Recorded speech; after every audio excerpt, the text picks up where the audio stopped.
Hey everyone, welcome to this week's conversation. I promise this is going to be a fun one.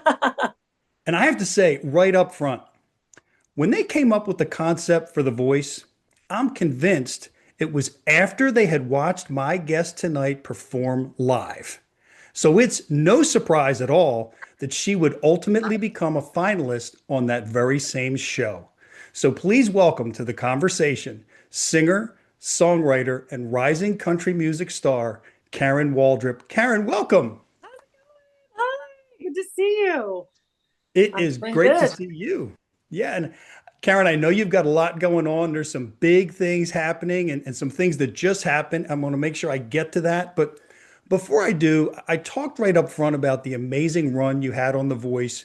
But before that, long before that, you were touring, performing across the country, around the world, released multiple albums, dozens of singles, also that great new music, which we'll get to. So, what I'd love to do is maybe just take a quick trip back in time and talk a little bit about when and where it was that your musical journey began. Where my musical journey began, I would have to take it back to all the way to like church choir, singing in church choir, singing in school choir, singing in high school choir, singing in college choir. I really, really loved being in choir. I loved like hearing the voices next to me and learning the tones and learning how to sing harmonies and just learning the craft of actually singing. So that's really where it started for me. And then it started to really change when I picked up my guitar when I Mm. was 16 years old.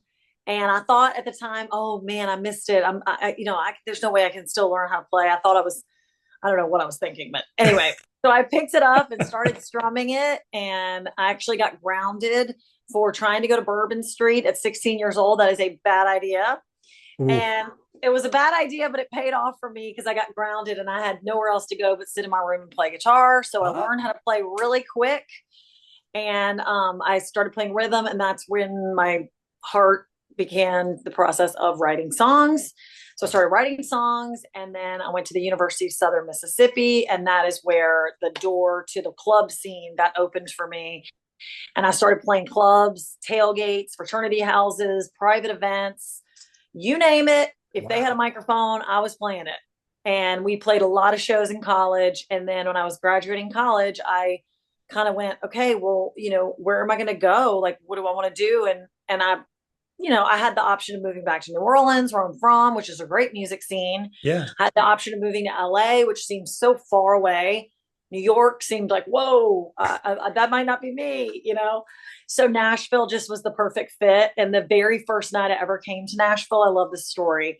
Hey everyone, thanks so much for tuning in. We appreciate each and every one of you. And we also appreciate our first and longest running sponsor of the show, Tom and his team of insurance professionals at the Malin Agency. If world class customer service and doing business with someone you can trust is important to you, give Tom and his team a call today for all your insurance needs. It was definitely God welcoming me home because I met Taylor Swift that night. Oh, Like wow. crazy, I know. And she was already doing really well. And I got to meet her that night. I got to talk to her dad. It was just amazing that I got to somehow, I didn't even know anybody. And somehow I'm at the country radio seminar with all these amazing people. So God just really opened the door for me that night. And then I moved to Nashville, got a day job, worked a day job for 3 years, selling copy machines Oh, door to door. How glamorous. But wow. but it was a great, great job for me. It really helped me to get to know Nashville and the Yeah. map of where things are. And that was great because I was out there, selling copy machines. And then I walked away from that job and I've been touring up and down the highways of America and playing country music. And, just like most people in the arts, I don't always know what's coming next, but I know that Yeah. one thing I've done right is just kind of get up every day with a good attitude and do the best I can that day. So that's Yeah. how I did it. Wow, that is amazing. Did you ever at any point give any thought to doing anything else, or was it pretty much music from the time you got that guitar and started writing when you were 16? Funny you asked that. My dad said there was a day that we went to a studio. I have a vague memory of this. And he was like, man, Karen, this is really kind of cool. You could do this for work. And I was smart enough at that point in my life to say, like, I know, Dad, but I really want to get my degree. So I went to Mm. college, went through the steps of getting my degree. And I really do think that was the right move for me because, first of all, I have a marketing degree. So that's helpful with, like, branding or Oh yeah. collaboration projects or whatever, just to have that like passion that kind of goes along with music. And then second, I got the experience I needed playing in bars in college. The sorority sisters would come out and cheer and scream and hoop and holler. And I kind of learned in college, not only my education, but also the stage and how the stage works, and what to do when a microphone falls over, or when someone spills their beer in an amp, or just all the craziness that goes on in the live show. I learned that in college, and then I graduated and packed my things and moved to Nashville.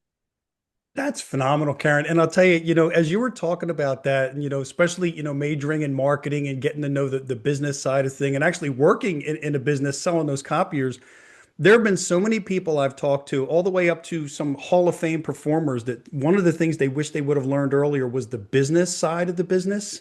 Mm, And especially in today's world with social media and marketing and branding, I mean, I don't think it's ever been any more prevalent or important than it is now. So I think that it's great that you got that background behind you. And I also yeah, wanted to talk about that because I've had the privilege of speaking with quite a few folks who've been on The Voice, and I know their stories are amazing. And they didn't just like walk onto a stage one day and start singing and chairs turned.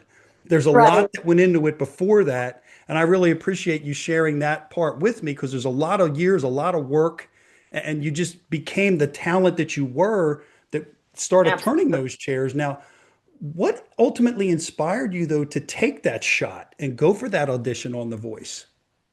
I had been playing clubs for a long time, and I kind of was, I hate to say, I had kind of hit like I felt like a plateau. Like I was like, okay, I know how to play a bar gig. I know how to play a club gig. I know how to play a festival. I kind of had already gotten to that level. And I was kind of like, okay, well, what are we gonna do next year? What's gonna happen? What ideas do we have? And it was actually my manager, Robin Roberts, who said, hey, why don't we go out for The Voice? You already have 1 million people who follow you worldwide. Why not expand it even more? Why not let Yeah. those million people get excited? Why not have some sort of new approach? And I just thought, okay, I'm totally down for that. I never said no. I kind of was like, all right, let's do it. And so there I was on a plane out to LA. And was it a risk? Yeah. But I really appreciate something that Dan and Shay said to me off camera. And they never aired this, but I really appreciate it.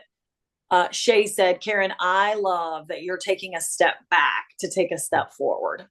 And so they Wow. could recognize that I walked away from the tour. I walked away from the summer touring, Yeah. across America like I was so used to doing. And I took a risk and took a step back to take a step forward. And I think that's right. I think you have to do that sometimes in life. Otherwise you get complacent. And I just think that being complacent is not good. I think being content is good, but I don't think Yeah. being complacent is good. So I always try to make sure I'm not doing that, because that's like probably not where you're going to get joy. And Yeah. so I just was like, okay, let's do it. And so we did it. And I did The Voice in a way that I don't know that everybody does The Voice. I did The Voice 100%, every possible thing I could think of, Hmm. everything, between going to bed at 8 o'clock and drinking a ton of water, taking a Wow. bath, working out, being up early, running my song 1 million times. I mean, I was obsessed with getting into the finale. I was obsessed with it. I was focused, channel focused, and I wasn't allowing myself to get any distractions. And I would say that probably only 5% of people that do the experience can say that. Did they go to the beach? I didn't go to the beach. Did they go to Disney World? I didn't go to Disney World. What were you doing at Disney World? So that's my question for you. Like, do you want to win the show, Yeah. or do you want to go to Disney World? Like, where are you at right Yeah. now? And so for me, because I had been on the road so long, I knew what that was like. I knew how hard it is to lug amps into a club. I know the workout that it is to get the guitars 4 flights up to the gig. I know the grind. And so I knew that if I wanted to take a step up, I had to do something different than everybody else, and everybody could sing great. So my competitive advantage was channel focus, and my theme was no option. I had no option. That was my only option. Well, Karen, I have to tell you and I appreciate you sharing that because one of my favorite videos is there's a compilation video of your performances on The Voice. Oh, cool! I have to go watch that. And yeah, it's on YouTube. I've watched it several times, and Okay, thanks. everything that you just said, I now realize is why I was watching and listening to what I was watching and listening to, because every song was like, oh my God, I didn't think she could get any better. Oh, she did. What? Whoa. It was just absolutely amazing. And I know it can be grueling having talked with some other folks. Like you have to be in that mindset that you were in. You've got to be serious, especially given some of the amazing talents that are on there. Yes. Oh, yes. Some of the singers were just unbelievable. I couldn't believe it. And I knew that. I knew the stakes were high. I knew the stakes were high. But one of my favorite stories I have, there was a group of girls in the lobby and they were all BFF and they were like hanging out, going to the mall and stuff. And I was like antisocial. I was not hanging out with anybody. There were a couple people, this one little 14-year-old girl from season 24, Julia Room, her and I she liked to work out. I like to work out. Mm. We like to go out and eat pho together. Like we had, if we were eating or if we were working out, but we weren't like goofing off, we were doing our whatever we were doing. Hey, we're practicing and then whatever. So there were some exceptions, but I was not out there partying. I was not out there goofing off by any means. And one girl, she had sent in a message, I had said, hey, does anybody need anything at Walmart? And she said, I need some emergency drink supplements or whatever. Yeah. So she had come to my room to get them and heard me through the door. And I love it. The next morning I came down and I was kind of chit-chatting with the girls and they were kind of blowing me off thinking I wasn't worth talking to or whatever. And I love what she says. She goes, y'all better watch out for Karen Waldrup. She's the thief in the night. That is awesome. That was like the best compliment. I was like, I love you. It was really sweet. Yeah, because the things you can control in whether it's a competition like that or pretty much anything else in life is your attitude and your work ethic. And you Yeah. definitely nailed both. Thanks. It was a lot of work. I brought 100% everything I could, but it was an incredible experience, and I still use everything I learned to this day, every day. So it was honky tonk school 2.0. I learned what I learned at the honky tonk, but then I learned the next level at the Voice. Absolutely. And Karen, I have to tell you, one of the questions I had jotted down was, I was going to ask you what your biggest takeaway was from your experience, but we've already talked about it. Well, actually, my biggest takeaway, which I don't know what the answer is from other people, but my hands down biggest takeaway is before the Voice, I would go out there and I would like sing the song. Like, this is the song. It's the song. This is the next song. And it was like, now I'm like, take a beat and I put my head and my heart into the tone and energy of that specific song. Wow. And I sing it like I'm singing it to that ex-boyfriend that I wrote it for in 2015. I'm singing it to the girl who's partying, what goes on in this bar. I'm singing it with the tone of the song. And then you kind of you're not an actress because you're channeling the true energy you were at when you wrote it. Wow. So you're not even acting, really. You're just stepping into it, your entire being. And that helps a lot. Wow. And you just reminded me of one other thing though that just popped into my head because you seem like you're bringing it on every song and putting everything you have into it. So how do you I know you said you work out, you eat right, you do all those things, but is there anything else in particular you do to keep your voice in such great shape?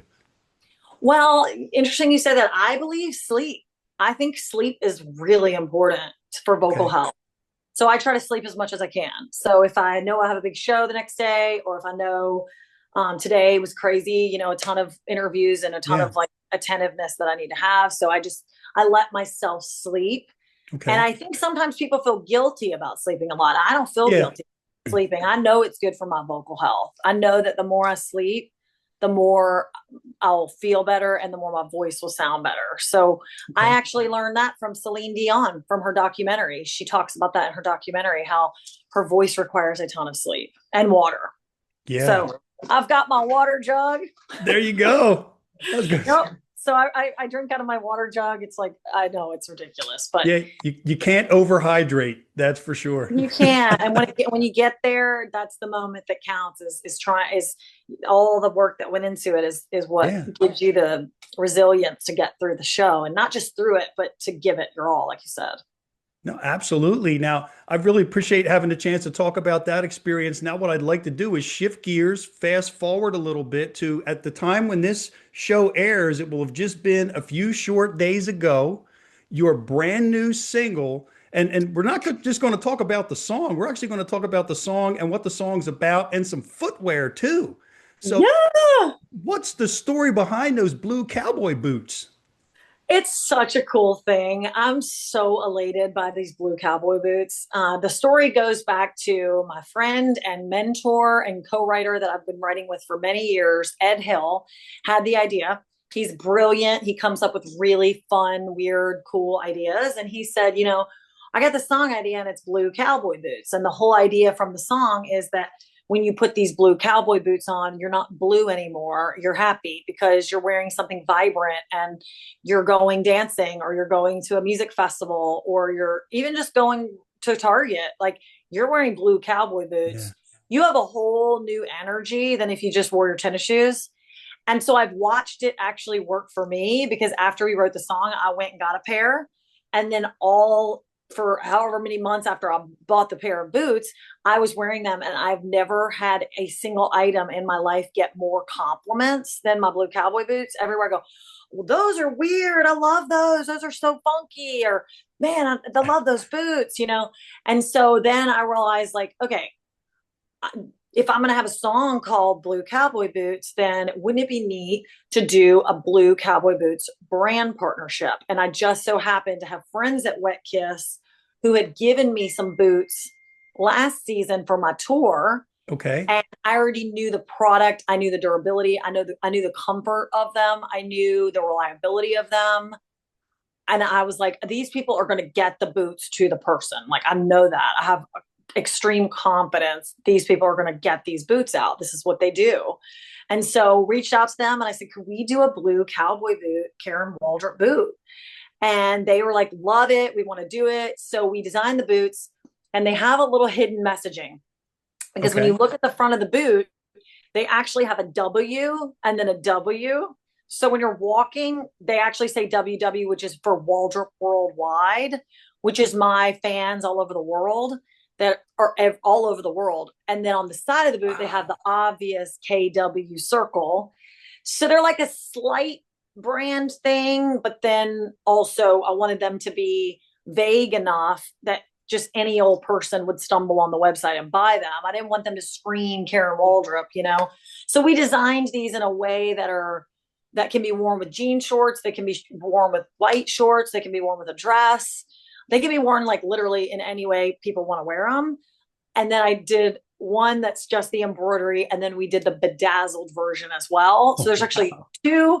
So they're just a fun, it's basically a brand partnership that allows me to take this visual song and turn it into a tangible thing Yeah. that people can walk around. They can come to the show. They can get pictures with me in them. It's just an exciting thing. And I love doing things first. I love doing something for the first time. I love to try something new. I've done things for the first time that worked amazing and changed my life. And I've done things for the first time that I'm like, I don't know what the heck I was thinking.